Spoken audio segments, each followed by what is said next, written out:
اعوذ باللہ من الشیطان الرجیم بسم اللہ الرحمن الرحیم۔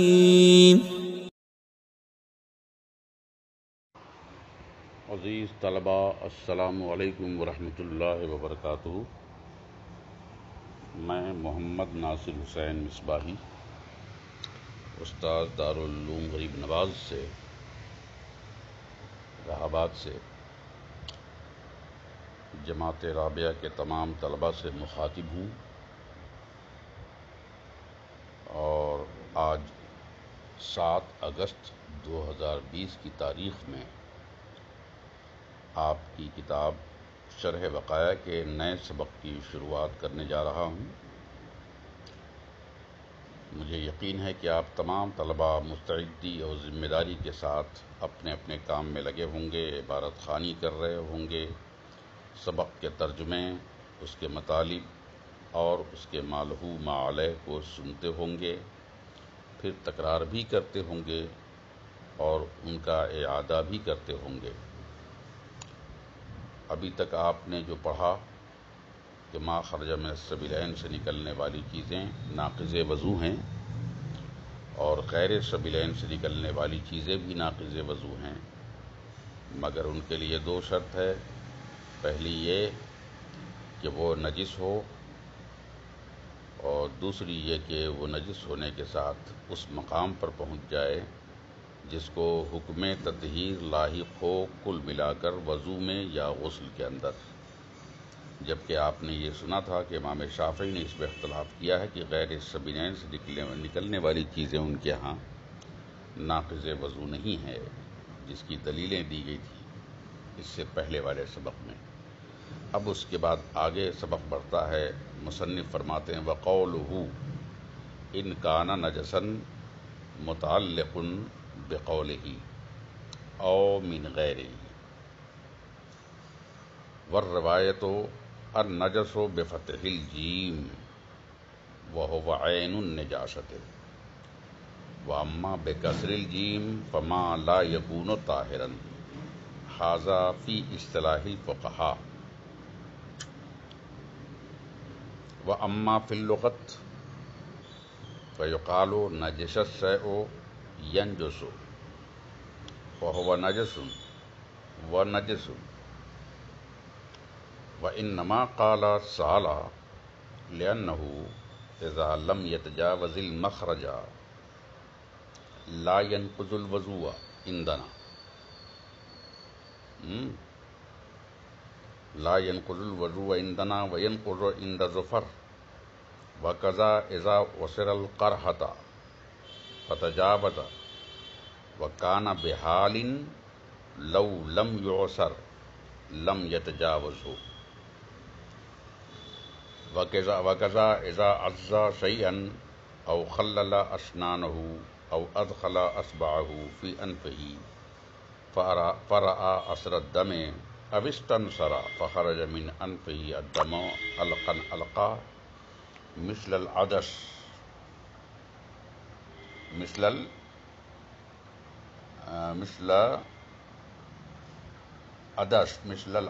لا ينقض عندنا خلافا للظفر أو كما قال۔ اب یہ فرماتے ہیں آج سے وَقَوْلُهُ إِنْ كَانَ نَجَسًا، اور مصنف علیہ الرحمہ کا یہ قول جو انہوں نے فرمایا ہے ان کانا نجسن، سوال یہ ہے کہ ان کانا نجسن کا لگاؤ اور رشتہ کس حصے سے ہے، متن کے کس جزو سے اس کا رابطہ ہے؟ تو فرماتے ہیں جو آپ نے ابھی پڑھا نا کہ او من غیر ہی ان کانا نجسن، ما خرج من السبیلین او من غیر ہی ان کانا نجسن، جو سبیلین سے نکلے وہ ناقض وضو ہے، اور جو سبیلین کے علاوہ سے نکلے تو اس کے لیے شرط یہ ہے کہ وہ اگر ناپاک ہو تو وہ چیز ناقض وضو ہو جائے گی۔ تو ان کانا نجسن کا رشتہ آیا 2 چیزوں میں سے کس میں سے ہے؟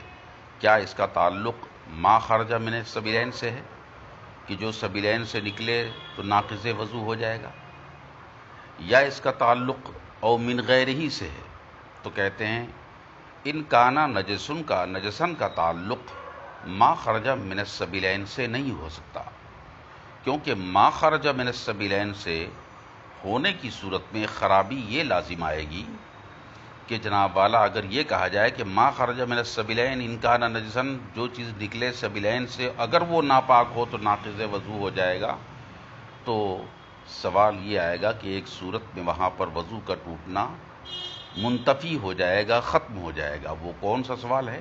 وہ یہ ہے کہ فرض کیجئے کہ اگر دبر سے ریاح نکل رہی ہے، ریح اور ہوا نکل رہی ہے، تو وہ ناقض وضو نہیں ہو پائے گی، حالانکہ وہ ناقض وضو ہے۔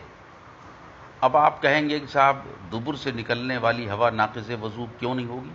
کہا اس لیے کہ وہ ریح جو ہے، ہوا جو ہے، بنفس نفیس بذات خود نجس نہیں ہے، لیکن حکماً ناقض وضو کہا جاتا ہے اس کو، لہذا وہ ہوا جو ہے خارج ہو جائے گی ناقض وضو ہونے سے، اس لیے ما خرج من السبیلین سے ان کانا نجسن کا رابطہ نہیں ہو سکتا ہے کہ اگر ناپاک ہوگا تبھی، حالانکہ ہوا ناپاک نہیں ہے۔ تو اب کیا ہے ضروری؟ کہتے ہیں اس کا رابطہ ہونا چاہیے او من غیرہ، یعنی ما خرج من السبیلین او من غیرہ ان کانا نجسن، اور جو کچھ نکلے سبیلین سے یا اس کے علاوے سے، تو اس کے علاوہ میں جو ہے سے نکلنے والی چیز کو کیا ہونا چاہیے؟ نجس ہونا چاہیے، تب جا کر کے وہ ناقض وضو ہوگی، ورنہ ناقض وضو نہیں ہوگی۔ اسی لیے مصنف نے فرمایا وقولہ ان کانا نجسن، اور مصنف کا قول ان کانا نجسن متعلق بقولہ، یہ متعلق ہے ان کے قول او من غیرہ سے، نہ کہ ما خرج من السبیلین سے۔ یہ بات صاف ہو گئی۔ اب ایک آتا ہے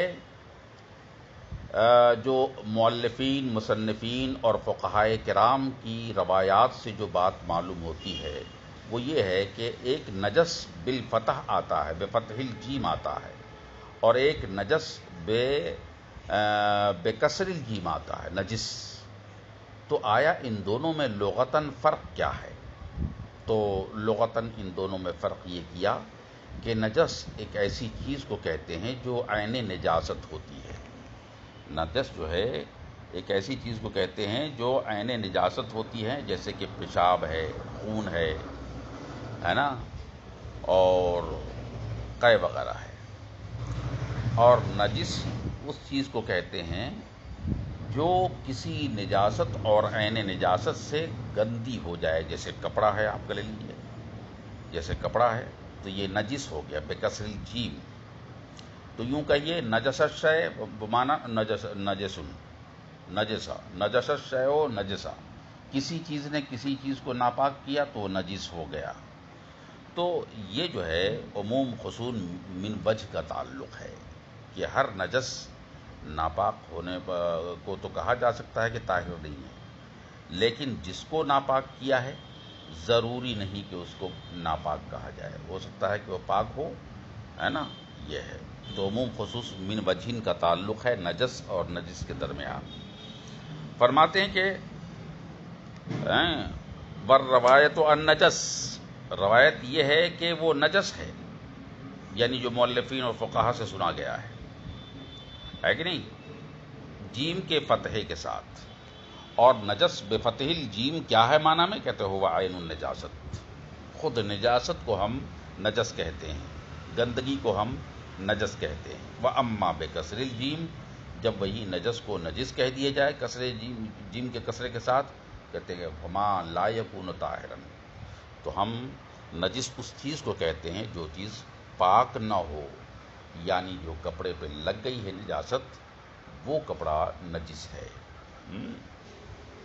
کہتے ہیں ھذا فی اصطلاح الفقہا، یہ فقہا کی اصطلاح میں ہے نا، جو فرق بیان کیا گیا بفتح الجیم نجس اور بکسر الجیم نجس کے درمیان، یہ فقہا کے درمیان کا فرق ہے۔ لیکن اما فی اللغت، لیکن یہی نجس اور نجس کو جب باعتبار لغت دیکھا جائے تو کہا فیقال نجس الشیء ینجس، ہے نا، کوئی چیز ناپاک ہوئی تو ناپاک ہو جاتی ہے. ناپاک کیا کسی چیز نے تو ناپاک ہو گئی. فہو نجسن، تو ناپاک کرنے والا کیا ہے؟ نجس ہے. وہ نجسن، اور جو ناپاک ہونے والی ہے وہ نجس ہے. یہ لغت میں عام طور سے کہا جاتا ہے. تو یہاں تک بات تو ختم ہو گئی.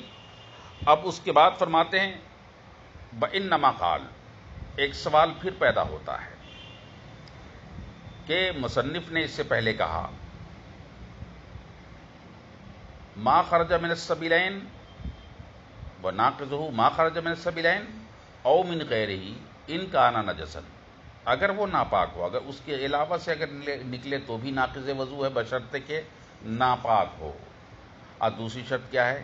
سالہ، وہ بہہ جائے اس مقام پر الی ما یطہر، جس کو پاک کرنا ضروری ہو، چاہے وضو کے اندر چاہے غسل کے اندر اسے پاک کرنا ضروری ہو.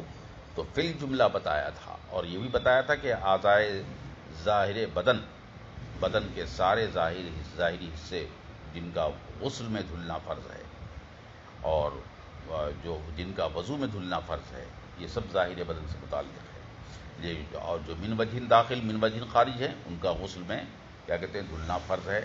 وہ اس لیے تاکہ بھرپور پاکی حاصل ہو، جیسے کلی کرنا، ناک میں پانی لینا وغیرہ وغیرہ. تو کہتے ہیں سالہ کا تعلق جو بہہ جائے تو کہاں بہے؟ وہ نجاست ناپاک نکلی ہے، ناپاک ہے، اب بہہ رہی ہے تو کہاں بہنا چاہیے؟ کہتے وہاں بہنا چاہیے جہاں پر حکم تطہیر لائق ہو. جن کا حکم تطہیر لائق نہ ہو وہاں پر بہنا ضروری نہیں ہے. لہذا اب دیکھیے کہتے ہیں کہ اسی کا جواب دے رہے ہیں انما قال، جزی نے اس کی مصنف نے فرمایا سالہ، بہہ جائے، بہنا ضروری ہے. کہا کیوں؟ کہا لِأَنَّهُ اذا لم يتجاوز المخرج، کیونکہ اگر یہ مخرج سے آگے نہ بڑھے، کہتے ہیں لا ينقض الوضوء عندنا، تو ہمارے ہاں یہ نہ بہنے والا اور اپنے مخرج سے آگے نہ بڑھنے والی گندگی ہمارے ہاں ناقض وضو نہیں ہوگی، جبکہ امام ظفر کے ہاں ناقض وضو ہو جائے گی، ہے کہ نہیں؟ تو اب اس کا مطلب یہ ہوا کہ تجاوز کرنا ایک جگہ سے دوسری جگہ، ایسی جگہ پر جس کو حکم تطہیر لائق ہو. بھئی فرض کیجئے کہ آپ نے وہ کوئی پھڑیا پھوٹی اور زخم کے سرے تک آ کر وہ گندگی اور نجاست رہ گئی، پانی ہو، پیپ ہو یا مواد ہو یا خون ہو، اسی زخم کے سرے پر ملوث ہو کر وہ اگر گندگی رہ گئی تو امام اعظم فرماتے ہیں چونکہ اس میں سیلان نہیں پایا گیا، بہاؤ نہیں پایا گیا، اس لیے کہتے ہیں ہمارے ہاں ناقض وضو نہیں ہے. لیکن امام ظفر کے ہاں یہ ناقض وضو ہو جائے گا. اب ان کے ہاں ناقض وضو ہونے کی وجہ کیا ہے؟ صرف اور صرف یہ ہے کہ بہاؤ اور خروج دونوں تقریباً ایک ہے، کیونکہ جو نکلا ہے باہر چاہے سرے پر ہی رہ گیا، آگے نہ بڑھا ہے، لیکن جہاں پر خروج پایا جائے گا وہاں پر تو سیلان لازمی طور پہ پایا جائے گا، اور اخراج کو یا خروج کو جو ہے یا خروج کو ظہور لازم ہے، سیلان لازم ہے. لہٰذا اگرچہ وہاں پر بہاؤ دوسرے مقام پر نہ ہوا لیکن جو سرے پر آ گیا ہے اور آگے نہ بڑھا ہے اس میں جناب والا سیلان پا لیا گیا. لہٰذا اس سے وضو جاتا رہے گا امام ظفر کے ہاں، جبکہ امام اعظم کے ہاں وضو نہیں جائے گا. اسی لیے کہا کہ وَإِنَّمَا قَالَ سَالَ، اور جزی نے اس کے مصنف نے کہا بہہ جائے، لِأَنَّهُ اذا لم يتجاوز، کیونکہ اگر وہ آگے نہ بڑھے گا اور مخرج سے آگے نہ بڑھے گا تو کہتے ہیں لا ينقض الوضوء عندنا، تو ہمارے ہاں ناقض وضو نہ ہوگا، سیلان ضروری ہے، جبکہ امام ظفر کے ہاں خروج کو سیلان لازم ہے، لہذا خروج ہو جائے کافی ہے، وہ ناقض وضو ہے. باقی بحث اگلے سبق. طلباء السلام علیکم ورحمۃ اللہ وبرکاتہ. میں محمد ناصر حسین مصباحی، استاذ دارالعلوم غریب نواز الہ آباد سے جماعت رابعہ کے تمام طلباء سے مخاطب ہوں. آج 9 اگست 2020 کی تاریخ میں آپ لوگوں کے نصاب کی کتاب شرح وقایہ کے نئے سبق کی شروعات کرنے جا رہا ہوں۔ مجھے یقین ہے کہ آپ سبھی بچے اپنی ذمہ داریوں کے ساتھ کتابوں کے ساتھ موجود ہوں گے، عبارت خوانی کر رہے ہوں گے اور ترجمے، مطالب اور ما لہ ما علیہ کے ساتھ سبق کو سماعت فرما رہے ہوں گے۔ ابھی تک آپ نے جو پڑھا تھا اس سے پہلے کہ غیر سبیلین سے نکلنے والی چیزیں اگر نجس ہوں اور بہہ جائیں ایسے مقام پر جن کو وضو یا غسل میں دھلنا فرض ہو، تو ایسی چیزیں ناقض وضو ہو جاتی ہیں، جبکہ امام شافعی کے ہاں نہیں ہوتی ہے۔ اور اس کے بعد جب سیلان کی قید لگائی مصنف نے، تو سیلان پر کئی مسئلے اور کئی جزئیات کی ترتیب پا گئی اور کئی مسئلے اس سے نکالے گئے، اور انہی مسئلوں کی جانب آج آپ کو اشارہ کر رہے ہیں مصنف۔ وَإِنَّمَا قَالَ سَالَ، جزی نے اس کے فرمایا کہ بہہ جائے، یہاں سے آغاز ہوتا ہے۔ لِأَنَّهُ إِذَا لَمْ يَتَجَاوَزِ الْمَخْرَجَ لَا يَنْقُضُ الْوُضُوءَ عِنْدَنَا وَيَنْقُضُ عِنْدَ الظُّفَرِ وَكَذَا إِذَا عُصِرَ الْقَرْحَةُ فَتَجَاوَزَ وَكَانَ بِحَالٍ لَوْ لَمْ يُعْصَرْ لَمْ يَتَجَاوَزْهُ وَكَذَا إِذَا أَزَّ شَيْئًا أَوْ خَلَّلَ أَسْنَانَهُ أَوْ أَدْخَلَ أَصْبَعَهُ فِي أَنْفِهِ فَرَأَى أَثَرَ الدَّمِ أَوْ اسْتَنْصَرَ فَخَرَجَ مِنْ أَنْفِهِ الدَّمُ عَلَقًا مِثْلَ الْعَدْسِ لَا يَنْقُضُ الْوُضُوءَ عِنْدَنَا خِلَافًا لِلظُّفَرِ وَوَجْهُهُ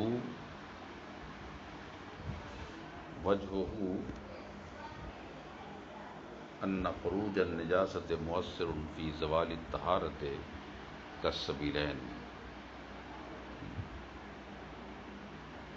یعنی بتانا یہ چاہتے ہیں کہ مصنف نے سالہ اور بہنے کی قید کیوں لگائی، یعنی اگر غیر سبیلین سے نکلنے والی چیز بہہ جائے اس مقام پر نکل کر جس مقام کو دھلنا واجب ہو وضو یا غسل میں، تبھی ناقض وضو ہوگا۔ تو اسی کا جواب دے رہے ہیں ایسا کیوں کیا؟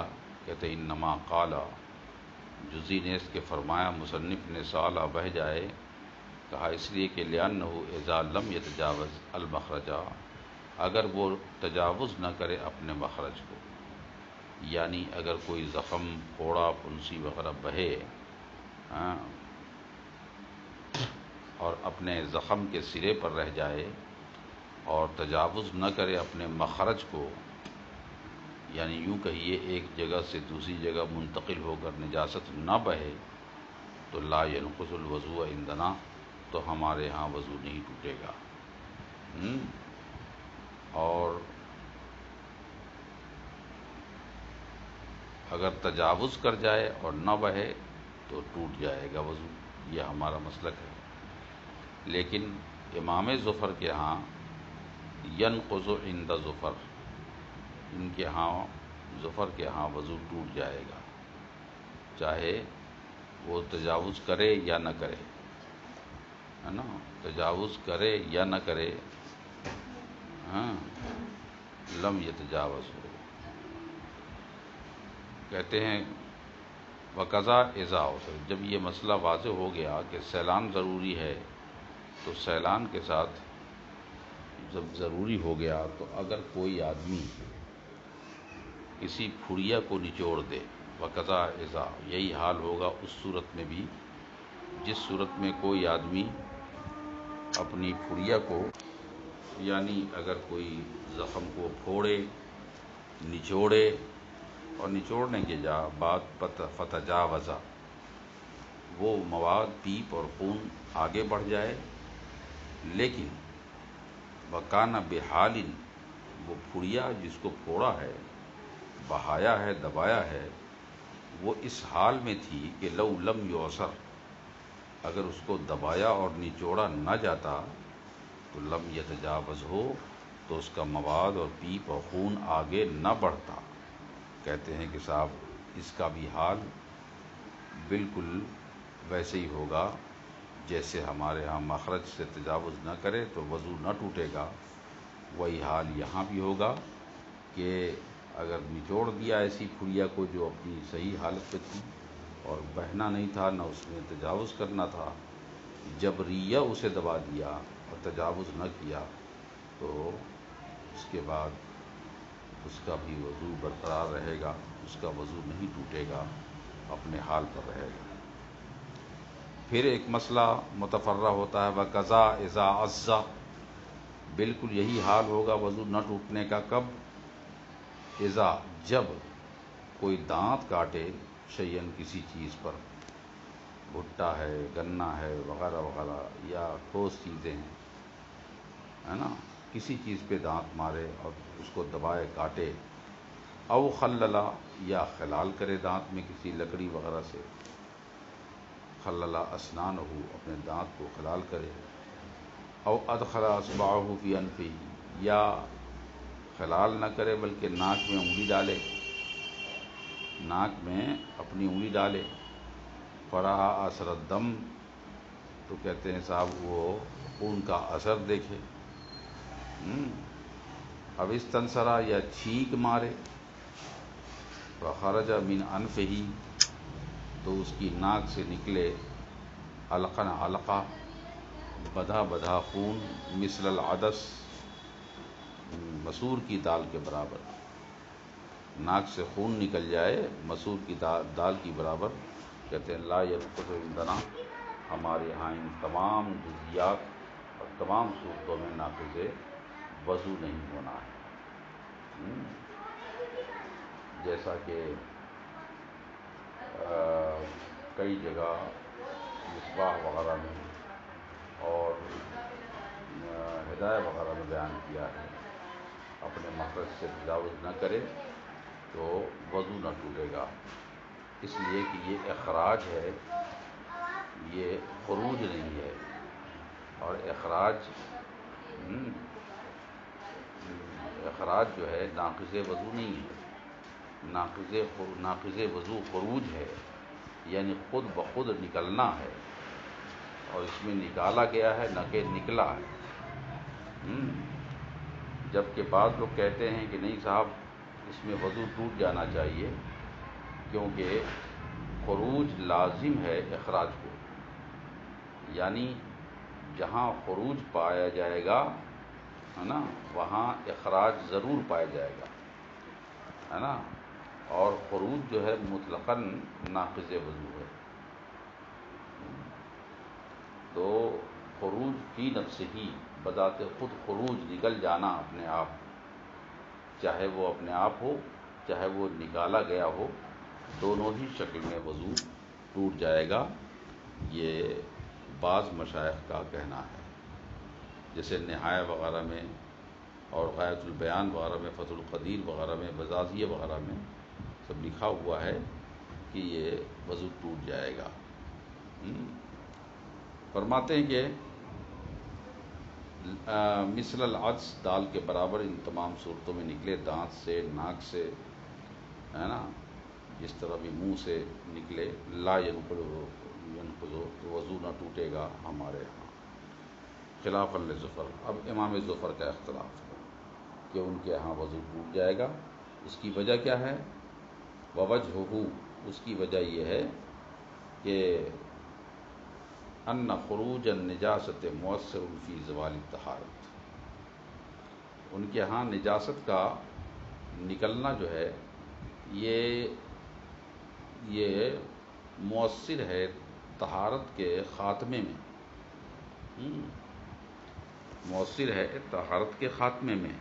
اب امام ظفر جو فرماتے ہیں کہ ان ناک سے خون بستہ نکلنے میں، دانت سے خون بستہ نکلنے میں، یا چھینک سے خون نکلنے میں وضو ٹوٹ جایا کرے گا اور ہمارے ہاں نہیں ٹوٹے گا، تو امام ظفر کی دلیل یہ ہوئی کہ ان خروج النجاست مؤثر فی زوال الطہارت، کہ نجاست کا نکلنا مؤثر ہے زوال طہارت میں۔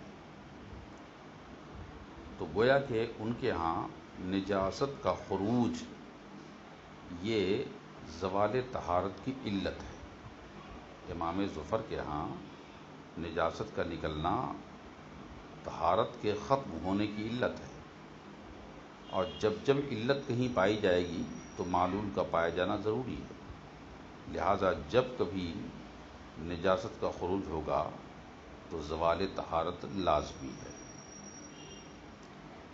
لیکن چونکہ یہاں ناک سے، چھینک سے، دانت سے یہ خون نکلنا، نجاست کا نکالنا موجود ہے یہاں پر، جس میں ہماری بحث چل رہی ہے، یہ امام ظفر فرماتے ہیں، تو اب ضروری ہے کہ یہاں پر وضو ٹوٹ جائے، چاہے تھوڑی ہو چاہے زیادہ ہو۔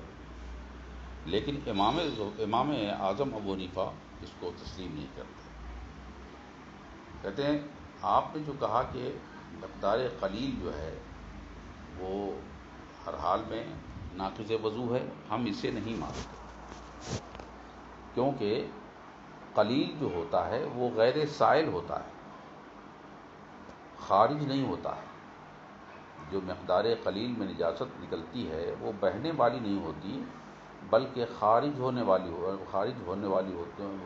بھی نہیں ہوتی، بلکہ وہ بادی ہوتی، مطلب خارج ہونا، سیلان ہونا نہیں پایا جاتا اس میں، بلکہ وہ بادی ہے اور ظاہر ہے، اور بادی ہونے کی وجہ سے، ظاہر ہونے کی وجہ سے مقدار قلیل ہے جو معاف کی منزل میں ہے۔ تو حکم دیا جائے گا اس بات کا کہ یہ اس کا سیلان متحقق نہیں ہوا، تو خروج اور سیلان دونوں لازم ہیں، یہ ہے، لیکن یہ کہ صاحب بادی کو سیلان یا خروج لازم نہیں ہے، لہذا ناک سے، دانت سے اور چھینک سے نکلنے والا خون ناقض وضو نہیں ہوگا۔ دوسری بات یہ ہے کہ مقدار قلیل جو ہوتی ہے نجس ہوتی ہے، خارج ہوتی ہے، اور ہر وہ نجس جو خارج ہو ناقض ہوتی ہے، تو قلیل بھی گویا امام ظفر کے ہاں ناقض ہو گئی۔ تو امام اعظم فرماتے ہیں کہ ہم یہ قبول ہی نہیں کرتے ہیں کہ قلیل جو ہے نا، کیا کہتے ہیں کہ خارج ہے اور یہاں موجود ہے، بلکہ یہاں پر قلیل جو ہے وہ بادی ہے، نہ کہ خارج اور سائل ہے، وہ بہنے والا نہیں۔ لہذا امام ظفر کا یہ کہنا کہ نجاست کا نکلنا مؤثر ہے زوال طہارت میں، یہ ناقابل تسلیم ہے، لہذا یہاں پر وضو نہیں ٹوٹے گا، بلکہ وضو اپنے حال پر باقی رہے گا، چاہے دانت سے نکلے، چاہے چھینک سے نکلے، چاہے جس صورت میں بھی نکلے، یہ ناقض وضو نہیں ہوگا۔ اس کے بعد جو بحث آتی ہے وہ آنے والے سبق۔ عزیز طلبہ، السلام علیکم ورحمۃ اللہ وبرکاتہ۔ میں محمد ناصر حسین مصباحی، استاد دارالعلوم غریب نواز الہ آباد سے جماعت رابعہ کے آپ تمام طلبہ سے مخاطب ہوں۔ آج 10 اگست 2020 کی تاریخ میں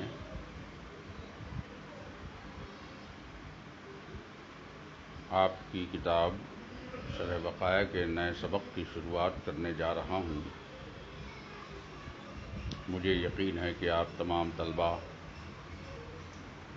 اپنے تمام لوازمات کے ساتھ موجود ہوں گے اور عبارت خوانی کر کے سبق کے ترجمے، مطالب اور ما لہو اور ما علیہ کو غور سے سماعت کر رہے ہوں گے۔ پھر اس کے بعد تکرار بھی کریں گے، اعادہ کرتے رہیں گے۔ ابھی تک آپ نے جو کتاب میں پڑھا تھا سبق میں، وہ یہ پڑھا تھا کہ غیر سبیلین سے نکلنے والی کوئی چیز نجس ہوگی اور اس مقام پہ بہہ جائے گی جہاں کو وضو اور غسل کے اندر اس کا دھلنا فرض ہے، تو وہ چیز ناقض وضو ہوگی، وہ چیز ناقض وضو ہوگی۔ اور جیسے ناک وغیرہ سے، دانت وغیرہ سے کچھ نکلے تو اس میں جو ہے مقدار قلیل ہونے کی وجہ سے، بادی ہونے کی وجہ سے، سیلان نہ پائے جانے کی وجہ سے امام اعظم کے ہاں وہ ناقض وضو نہیں ہوگی۔ لیکن امام ظفر فرماتے ہیں کہ کسی بھی چیز سے نکلنے والی چیز ناقض وضو ہو جائے گی، کیونکہ نجاست کا خروج، دلیل ہے ان کی کہ نجاست کا خروج مؤثر ہے زوال طہارت میں، یعنی طہارت کے ختم کرنے میں نجاست کا نکلنا اثر انداز ہوتا ہے، اس لیے وضو چلا جائے گا، وضو ٹوٹ جائے گا۔ اور اس کو فرمایا کہ امام اعظم نے فرمایا کہ بات تو صحیح ہے کہ خروج نجاست ہے، لیکن یہ نکلنے والی چیز مقدار قلیل میں ہے جو خارج نہیں ہے، اور جو نجاست اپنی جگہ پہ ٹکی ہوئی ہے اس کو ہم ناپاک اور نجس کا حکم نہیں لگائیں گے اور نہ اس سے وضو ٹوٹے گا۔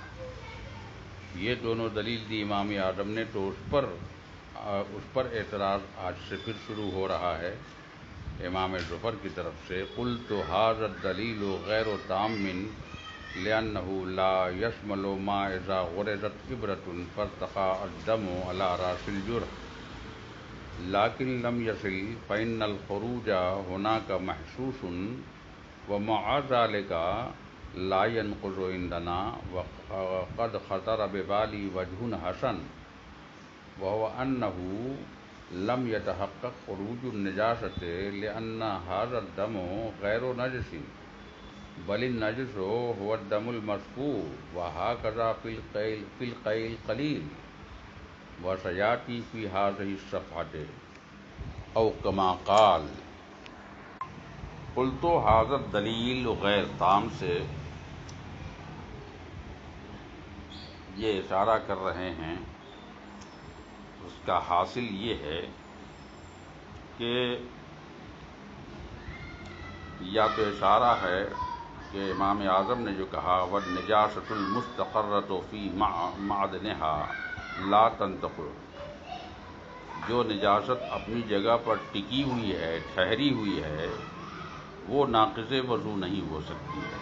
یا تو اس کی طرف اشارہ کر رہے ہیں کہ یہ دلیل نامکمل ہے، یا اس بات کی طرف اشارہ کرتے ہیں جو دوسری دلیل دی ہے، وہ یہ ہے کہ لَٰكِنَّ الْقَلِيلُ بَادٍ، یا تو دلیل جو ہے یہ دیا ہے کہ یہ جو مقدار قلیل نکلی ہے، نکلنے والی نجاست بھی اگر ہے تو یہ قلیل بادی ہے، خارج نہیں ہے، لہذا یہ ناقض وضو نہیں ہے۔ کہتا ہے اس کا مکمل جواب یہ دیا ہے، یہ جواب دیا ہے امام ظفر کے دلیل کی۔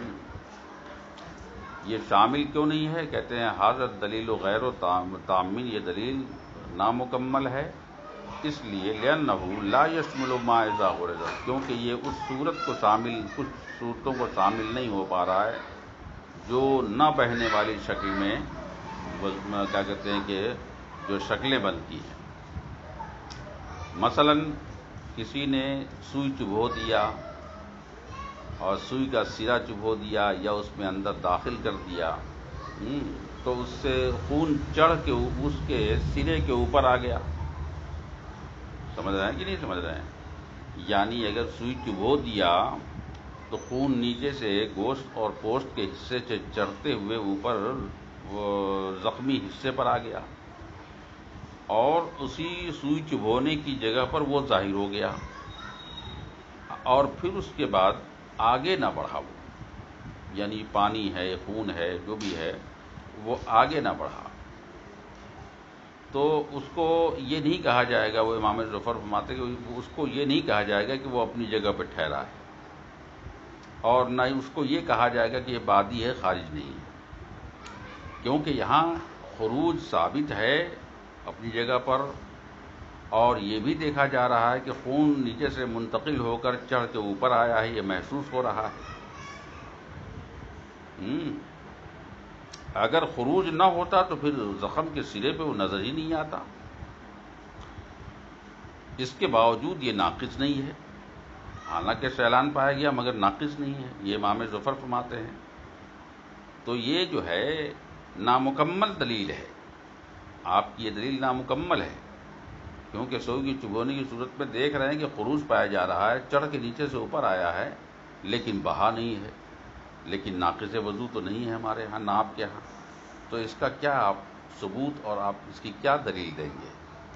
اسی کا جواب دے رہے ہیں کہ وہی کا اعتراض کر رہے ہیں، قلت ھذا الدلیل غیر تام، فرماتے ہیں کہ میں یہ کہوں گا کہ یہ دلیل نامکمل ہے، کیونکہ یہ لا یشمل ما اذا غرزت عبرۃ، یہ اس صورت کو شامل نہیں ہو رہی ہے جس صورت میں کوئی ابرہ چبھوئی جائے، یعنی سوئی کی نوک چبھوئی جائے، فرتقا الدم، تو خون جو ہے نیچے سے چڑھ کر زخم کے سرے پہ آ جائے، لیکن لم یصل، لیکن بہے نہ۔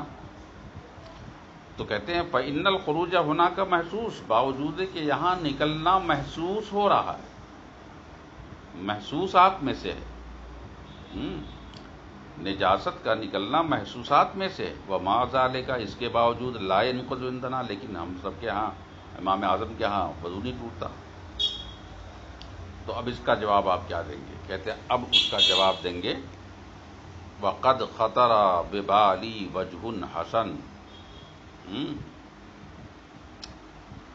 اور اس کا جواب ہمارے دل میں ایک اور آیا ہے،